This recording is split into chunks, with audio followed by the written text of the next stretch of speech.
Hello, I'm Catherine Cho, co-director of the Chesapeake Chamber Music Festival. And I'm super duper excited today to have two wonderful musicians with us for this interview for our Rising Star series. I've had the great pleasure of knowing both of them for quite a few years now, and we'll get into that a little bit later, but I'm going to ask them both to unmute and introduce themselves. Hi, everyone. My name is Elliott Wu. I'm currently in the Bay Area, Fremont, California.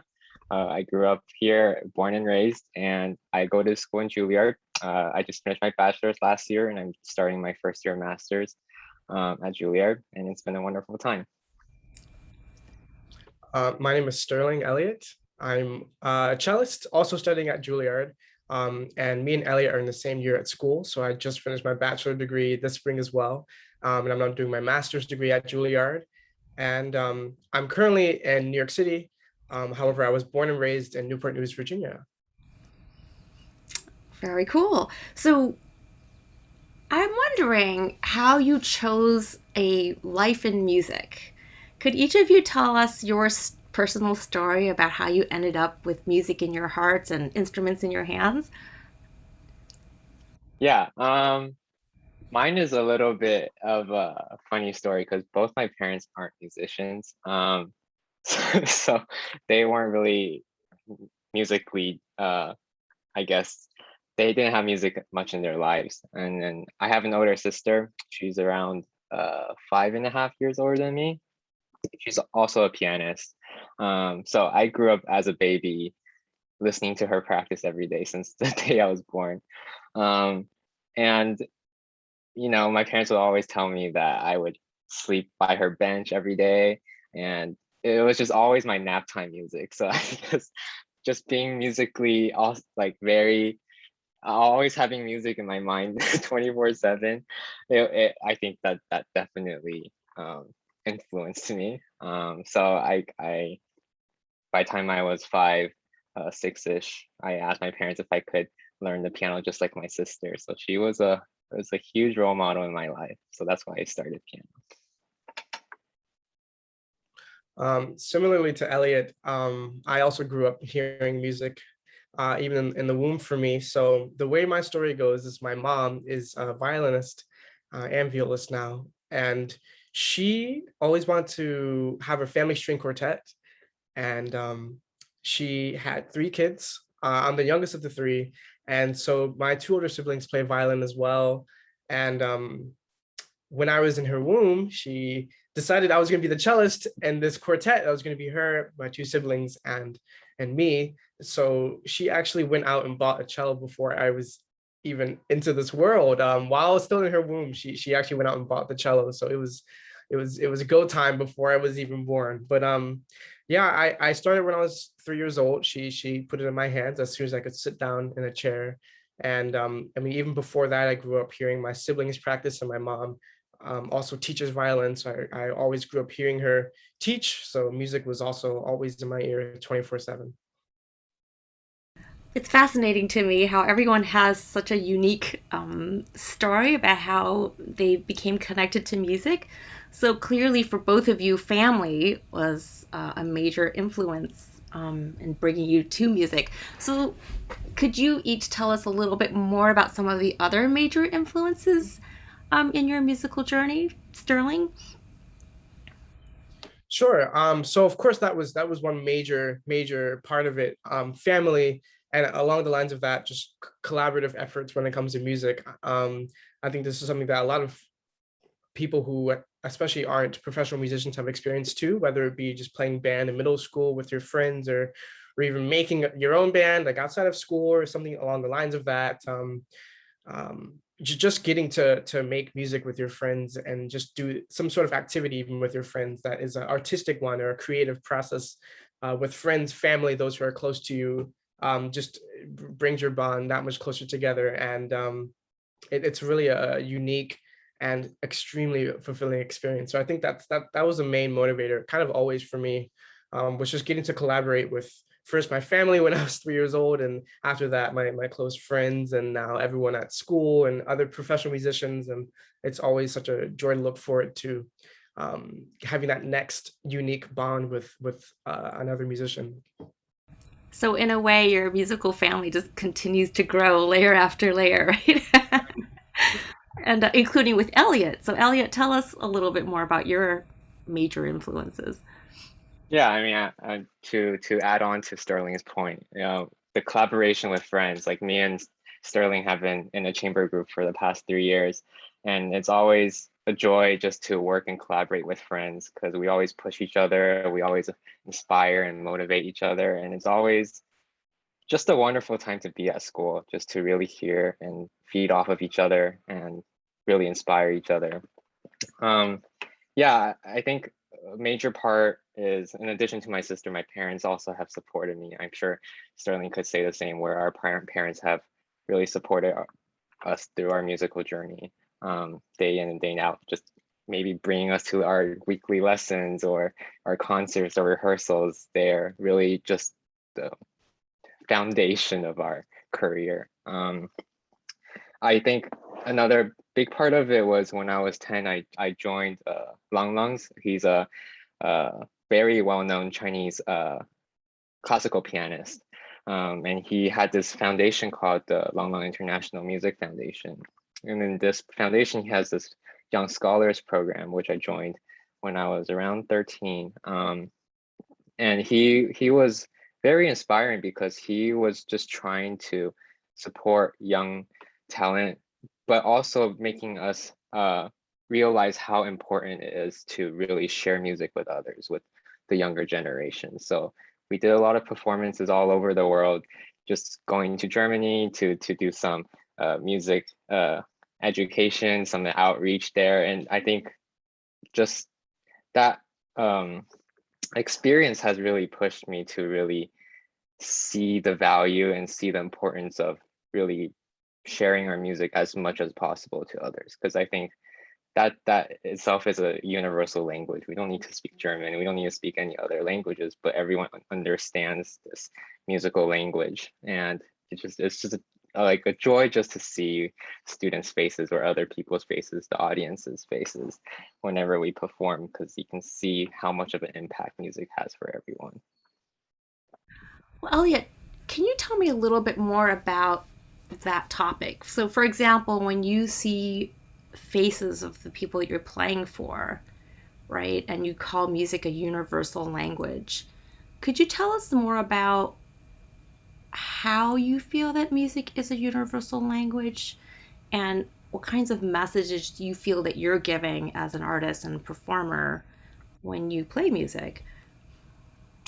Yeah, I often like to choose pieces to perform based on how I can relate on a personal level.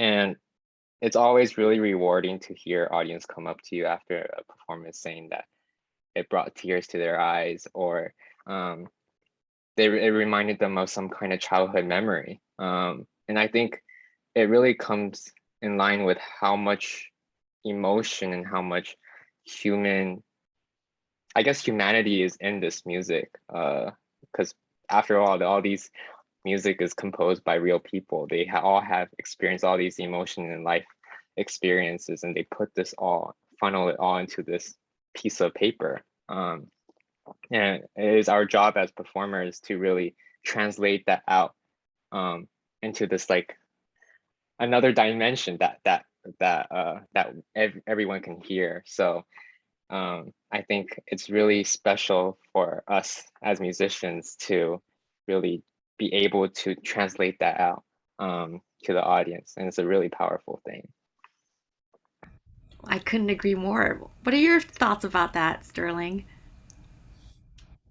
Yeah, building upon what Elliot said, I think we have a really amazing job, I guess, as artists to work in this specialized field where we're getting to produce and create and work with an art form that is like a human necessity. It's amazing in what sort of scenarios and that humans and even nature and just life in general, how we create music out of anything. And so going off of that, it's such a natural form of being music, whether it's made by an instrument or just by the sounds of nature, or like the rippling of water. It's such a natural thing that it is the bridge across cultures and language barriers, and etc. And it is that thing that can just bring all humans together, since it's such a natural, I guess, form of enjoyment for all humans. So it's really beautiful to see that, I guess, as you were saying, in the face of someone that you literally can't communicate with in any other way but this beautiful art form that is music. So it's really great to be able to communicate without words, to someone like that. Such wonderful thoughts that you're both sharing. I'm going to think about that. Okay. So I guess that takes me to the question of, you both speak so passionately about music. And I know you both as players, and when we're working together in the chamber music coaching environment, your charisma as players and as people, and the communication of connection that you both have is always really clear to me when we're working in this setting. And I think audiences can feel that as well. The bond and charisma and connection that you feel with each other, partly because of the passion that you feel for the music. And do you think that also has to do with the connection you feel as people? What do you think, Sterling? I think it absolutely does. Elliot was saying that he likes to choose pieces that he relates to on a personal level, because I think that connection is exhibited in his performance and his music, orally. And I think the same goes for like the chemistry between partners, or collaborators in a musical sense too. It's like how, I guess, when you see that one beautiful couple walking past you, it's like you can just sort of get their connection and strength of love, I guess, just from a visual standpoint. I think in an oddly similar way, you can feel that connection and chemistry across partners and their passion for the music. I think it's most definitely a part of what makes a great performance. Oh, beautiful. What do you think, Elliot? Yeah, I mean, that's such a great analogy. I think the beauty of all of that is because we're all so different and we're all different people, each performance is also very unique and individual. And I think that's the beauty of it. Every time you perform solo or with other people, it's always going to be different. We feed off of the audience's energy. It's a very intimate space with like 10, 20 people. It's all, I personally enjoy that because I feel like I can really try to welcome them into my world. And there's also like big concert halls with 500 to like thousands of people. And that's also really exciting because you have the responsibility to really project out your love for the music to other people. So, I think that's just the beauty of really adjusting and also sharing with as many people as possible. Well, you both definitely have a very pure and sincere love and passion for the music. That's very evident in the way you play and the way you speak about it. I think it might be interesting for people to know a little bit more about how you build trust in a chamber music group. Because a lot of this communication that you're talking about needs to come from a really honest and real and sincere, authentic place. So that if you're playing with other people, probably one of the most important components is building that trust. You're not talking while you play, but you're speaking through the music while you play. And then in rehearsals, you speak and talk. How would you say that the two of you have built trust as chamber music partners over the years, Elliot? Yeah, this is a really easy question because Sterling is such a wonderful and gifted and talented cellist, so it's very easy to work with him. But I think trust is probably one of the biggest components whenever collaborating with another musician because, like Miss Cho said, we don't speak when we perform. There's no way to communicate other than our playing when we perform. So if we really want to do something different, or if we really want to share this like different atmosphere, we have to do it with our trust. and and yes, in our rehearsals, we kind of figure out all the little gritty details, but whenever we're performing, it's really all about trusting our ears, trusting each other's instincts. Um, and the more we play with people, the bigger this trust is. And yeah, I think that trust itself is such a odd but very, very special thing. And I think it actually goes beyond the music, because of course we have this musical trust and this experience and our bond, and I think on top of that, to add one more thing, we also have such a, I think, for each other, a high level of respect, I guess, musically for each other, for our artistry and etc. But I also think outside of music, I mean, me and Elliot have lived together at school and in the dorms, and we've been friends for years, and I think that also helps as well. There's been a number of times when I've been with a group of musicians and we're putting together a piece for a performance from 1 or 2 rehearsals, and say we have rehearsal Friday night, Friday afternoon, and we have dinner Friday night, and just that small social bonding experience outside of music really can make the musical experience better the next day. So I think just getting to know the person better and building a bond even outside of music, strangely enough, translates into the musical setting as well. Fascinating about that, isn't it? How it does translate. So you have meals together. Are there any other activities that the two of you enjoy individually or as partners in music that don't have anything to do with the music directly? Let's say besides reading chamber music, which we all know everybody loves to do. What other activities do you like to experience? I think eating is definitely a big part of it. I remember like we would sometimes use our rehearsals just to eat Popeyes. And yeah, it's always a really special moment. But other than that, me and Sterling have this pretty big passion towards this specific game called Super Smash Ultimate. So sometimes at night when we're all both done practicing, very late night, we would play and maybe like have a few drinks just to really bond with other group members too. So yeah, it's always a fun time. How about you, Sterling? That's exactly it. I mean, we begin a lot of our rehearsals with a meal that can commonly take up a lot of our rehearsal time. But as I said, it's good for the rehearsing process. It's a part of the bonding experience. And yeah, past that, starting when we lived together, we would usually come from our rehearsals and maybe eat after our rehearsals, and then play this game called Super Smash Ultimate together. And so we have this rivalry between us, especially. Yeah. I love that. Another creative outlet, which they say is actually a form of active leisure. So very nice.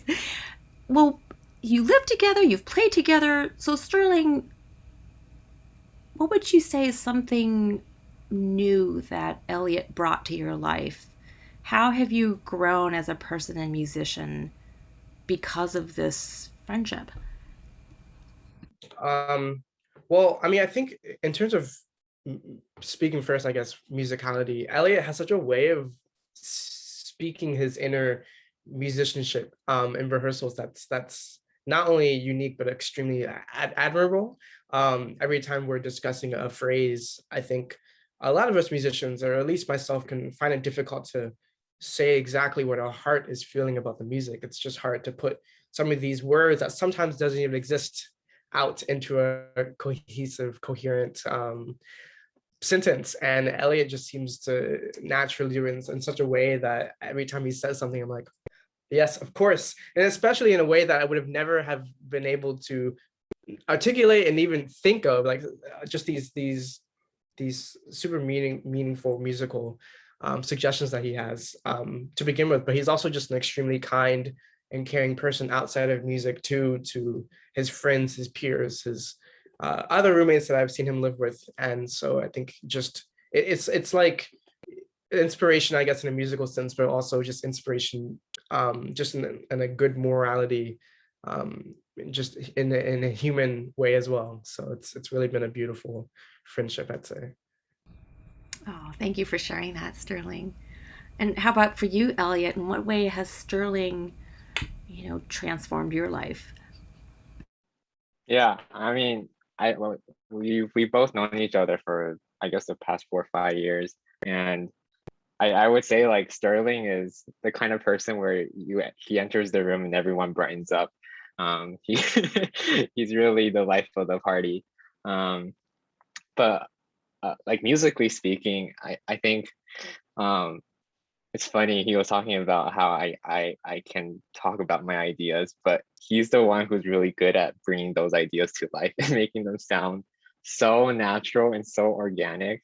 And it might seem really easy to just say that, but that as any kind of musician, to be able to produce any ideas to sound as organic and as convincing as possible is a very hard thing to do. And Sterling is such a great musician to be able to do that. I mean, every time, even bad ideas in rehearsals, he would still be able to make it sound good to the point where we're convinced that the bad idea is a good idea. And yeah, it's always really inspiring to work with him. Okay, so then what happens if in your piano quartet, let's say, that group that we work with together, you have is like does everyone have veto power in decisions? If one person doesn't like it, we don't do it. I think we're pretty good with like how we distribute the veto power. I think everyone has a good equal amount of say, which is a really a brilliant thing because I feel like everyone can come up with their own ideas and we all listen to it and we always would give it a try. We give equal shot to everything. Um, so I think just because like all four of us in our quartet are just such kind human beings and very considerate and very empathetic, I think that also really helps with just our group dynamic and making sure everyone is heard and making sure everyone's ideas is really give it our best shot. Yeah, I think that's the name of chamber music. It's a super democratic process, and so we always come into these ideas bad or go into it with the open mind. And so, I mean, even after we give it a try, I think even if we're not all on the same page, we can, if we say we don't like something, we can say why and see if it's justifiable before the jury votes on the idea. And yeah, I don't think there's ever a case where we end up with an idea where one person is unhappy and the rest are. We usually come to an agreement in some way, shape, and form, which I think is also the beauty of our chamber group, because that's not easy to come across with a group of 4 people or however many people to have an agreement, I guess, like that. So It is rare, even though lots of people keep trying. Well, I definitely understand that. So, looking forward to your recital. Tell us a little bit about the program that you've chosen, the pieces you're going to play, why you chose them. What is it about each work that interests you and excites you as a musician? So let's start with you, Sterling. sure. Actually, Elliot, would you like to start since you're opening the program with your solo Yeah, works? I'll Good start. idea. Yeah. So I'll be playing 2 pieces. One of them, the first one's by Schumann and the second one's by Schubert. The Schumann piece is Kindersehnen, which translates to scenes of childhood. And both pieces actually have always been on my bucket list ever since I was very little. And I decided to learn these both pieces in the last two years, actually during the pandemic, because I figured, I have time. I can maybe cross out some things on my bucket list.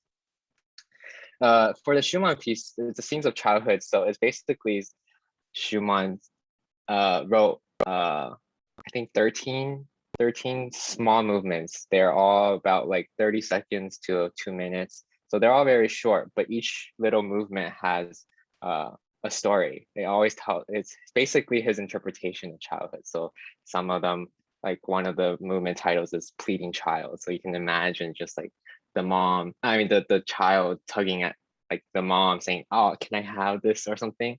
And the reason why I chose this piece was because during the pandemic, it really gave me an opportunity to go outside more.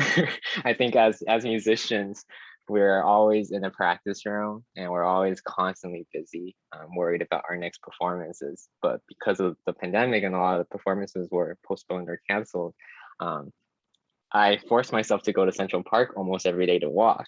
And during those walks, I started to think about my own childhood and just to really think about all the experiences that I had.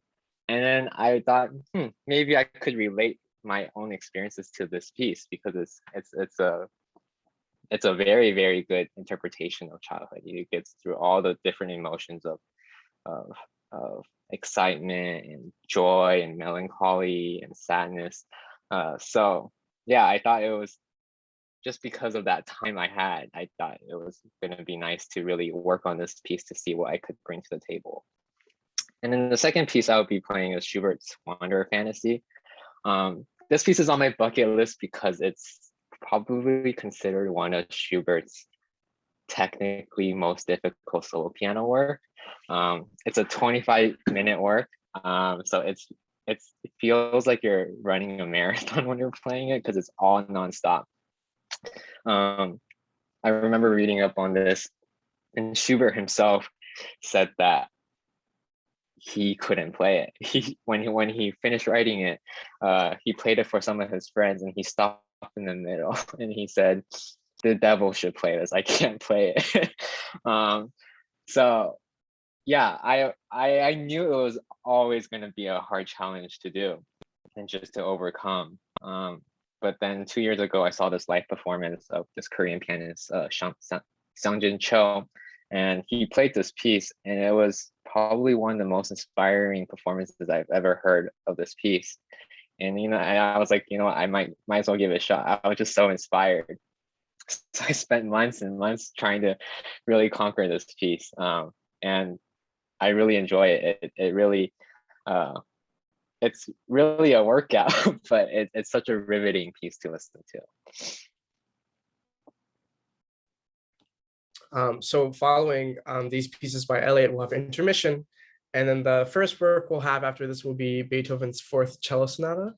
And so this was the very first piece for me that I had learned from Beethoven that was a complete work. I had played a few smaller movements from string quartets from Beethoven before, but this was the first, I guess, large work of an entire work of Beethoven that I had studied prior to auditioning to my undergraduate degree for college.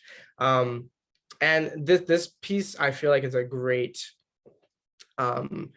introduction / just kind of epitome of what Beethoven's really known for, which is just a lot of his sudden switches of temperatures even, of moods and of kinds of music. So for example, this piece begins with such a tranquil, and it has so many tranquil moments throughout the piece, and C major is such a yellow and calm key, and just like the flip of a coin, he turns it on its head and has these really rambunctious or boisterous themes and melodies, and I think it's just it's a exercise in seeing how quickly you can go from happy to angry, and how well you can execute these things, of course still lyrically and melodically, and it's also just a beautiful work outside of these qualities, just in terms of how beautiful it is to listen to.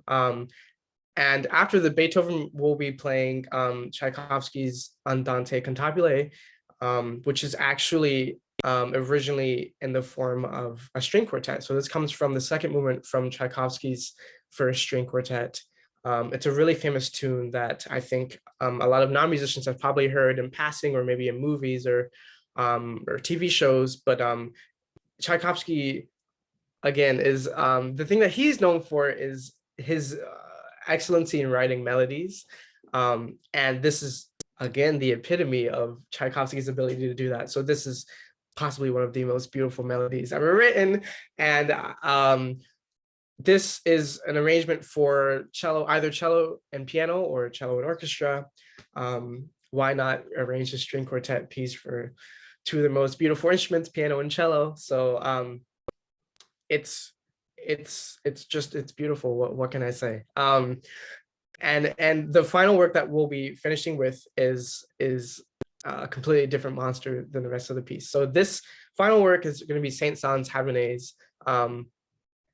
It's a virtuosic work originally written for violin.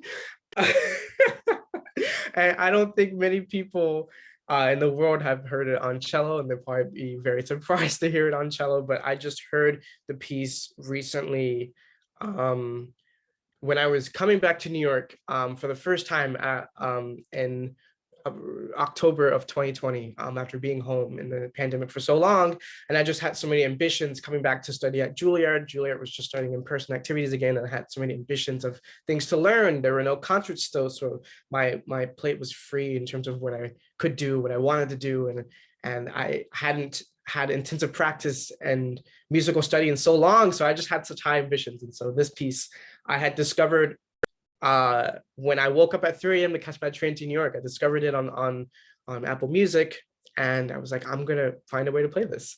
And so I'm playing a transcription for cello. It's an extremely romantic piece, which is just right up my alley. Violinists usually have these super romantic, luscious, and virtuosic pieces all the time, usually by like Sarasate or something of the sort. And I'm one of those cellists who loves stealing violin repertoire. What can I say? So I think it's going to be an amazing finisher for the performance. It's definitely a crowd pleaser. It's a performer pleaser as well. I'm truly excited for the whole program. Oh, this takes my breath away already. Just thinking about the two of you performing. I mean, working together for these 3 years in your piano quartet has really given me the great privilege of getting to watch you grow up. You know, coming in as young bachelors and now becoming such mature and seasoned master artists has been a real privilege for me. And it's interesting for me to hear you both mention that during the pandemic, you were both so inspired to learn new music, new pieces, look for new pieces, explore new pieces, and then put your hands on the instruments and learn them for yourself. So I find that really inspiring that was one of the positives that came out of that pandemic period is to look for something more and something new. So before we finish off, you mentioned, Elliot, a bucket list, and included in your bucket list were pieces you wanted to learn. So is there anything else on your bucket list, perhaps pertaining to your hobbies outside of music, or something you would like to experience in the next few years? What might be on that bucket list, Elliot? I have a few things. When I was growing up, my dad and I would often golf together, and I actually did take lessons for probably 2 years, and that was like when I was around probably 9 or 10ish. And then when the piano got busy for me, I stopped. I stopped golfing. So I thought recently, actually, a couple of days ago, I was thinking maybe I should bring back golf with my dad again, relive that moment. So that's one thing. Another thing, I guess, is I have a really deep passion for bubble milk tea or boba milk tea. Sterling knows about this a lot because I will often bring a cup to rehearsal. It's actually quite rare if I don't have a cup in rehearsal. But yeah, I think actually during the pandemic, I got so bored to the point where I created an Instagram page just to post pictures of my creation. So I would create a drink almost every day.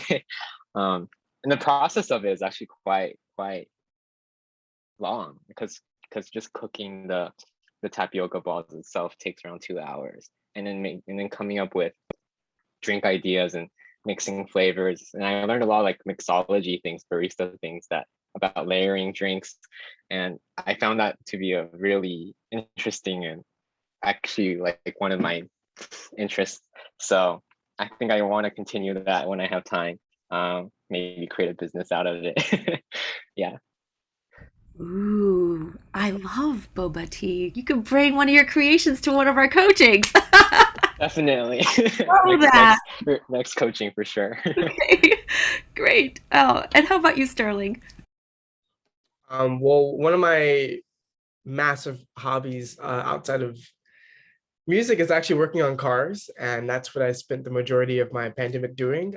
So if you would have called me during peak uh, quarantine time in 2020, I would have likely been in the garage in my backyard, home of Virginia, working on my car. Um, and it's not something I've really gotten to do too much since high school, since I guess just in college I've been busy and staying in New York, and of course New York City. I won't bring my car to New York City, but so it's usually been two separate things, my musical life in New York City, and then every once in a blue moon I would get to come home and work on my car again.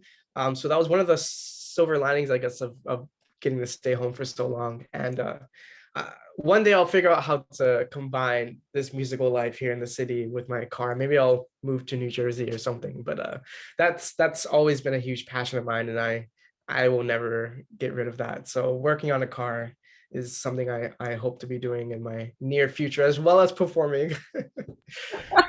And Ellie can come bring you some nice cool drinks. Yeah. Oh, I love how you both found a creative outlet in another side of your passion during that pandemic period. Beautiful. It's like my version of my Zen garden in the back, which now looks beautiful because of all that time during the pandemic. So there are some, as you say, silver linings. Well, it's wonderful to talk to you both as always. And we can't wait to hear you play this luscious program that you've put together for us, filled with meaningful works and products of the last year and a half. So I look forward to seeing you in person soon. I'm going to sign off for now. We're all very excited. Bye. Hope you join us.